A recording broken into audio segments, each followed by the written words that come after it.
ओम नमो भगवते वासुदेवाय। जय श्री माधव। दोस्तों आपका मेरे YouTube चैनल पे स्वागत है। आज हम चर्चा करने जा रहे हैं कि तीनों देवताओं में श्रेष्ठ कौन था।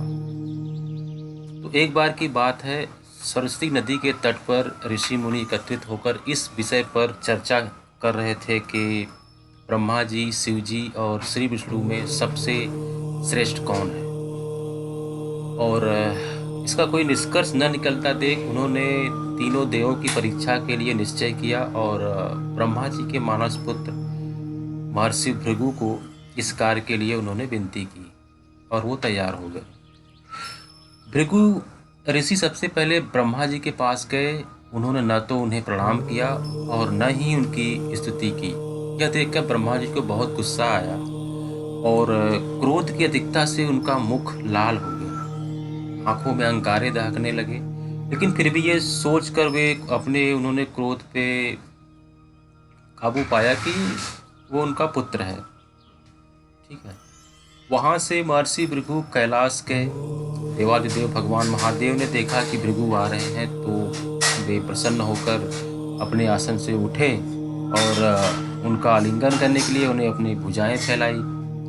किंतु उनकी परीक्षा लेने के लिए भृगु ऋषि मुनि ने उनका आलिंगन अस्वीकार करते हुए बोले, महादेव, आप सब वेदों और धर्म की मर्यादा का उल्लंघन कर रहे हैं। दुष्टों और पापियों का आप जो वरदान देते हैं उनसे सृष्टि पर भयंकर संकट आ जाता है।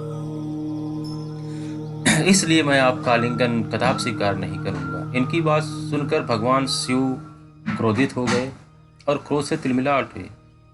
उन्होंने जैसे ही त्रिशूल उठाकर उन्हें मारना चाहा, वैसे ही माँ भगवती ने बहुत अनुनय विनय किया और किसी प्रकार से उनके क्रोध को शांत किया। उसके बाद भृगु मुनि बैकुंठ लोक गए। उस समय भगवान श्री हरि माता देवी लक्ष्मी के साथ क्षीर सागर में विश्राम कर रहे थे। भृगु ऋषि ने जाते ही उनके वक्ष पर एक लात मारी। भक्त वत्सल भगवान विष्णु शीघ्र ही अपने आसन से उठ खड़े हुए और उन्हें प्रणाम करके उनके चरण कमलों को सहलाते हुए बोले, भगवान, आपके पांव में चोट तो नहीं लगी? कृपया इस आसन पर विश्राम कीजिए। उन्होंने उनके सामने आसन दिया। मुझे आपके शुभ आगमन का ज्ञान न था, इसलिए मैं आपका स्वागत न कर सका। आपके चरणों का स्पर्श तीर्थों का पवित्र करने वाला है।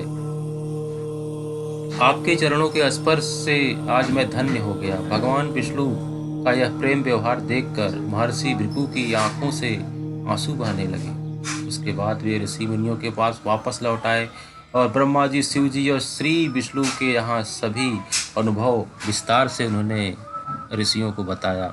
उनके अनुभव सुनकर सभी ऋषि बड़े हैरान हुए और उनके सभी संदेह दूर हो गए। तभी से वे भगवान विष्णु को सर्वश्रेष्ठ मानकर उनकी पूजा अर्चना करने लगे। वास्तव में वो ऋषि मुनियों ने अपने लिए नहीं बल्कि मनुष्यों के संदेह को मिटाने के लिए ऐसी लीला रची थी। तो दोस्तों, अब हम यहीं पे अपना सत्संग समाप्त करते हैं और दूसरे दिन हम कुछ और ऐसे ही भक्तिमय बातें, कुछ और ऐसे ही वेद पुराणों की लिखी हुई बातें हम आपके पास लेके आएंगे। तब तक मुझे क्षमा करें। जय श्री माता।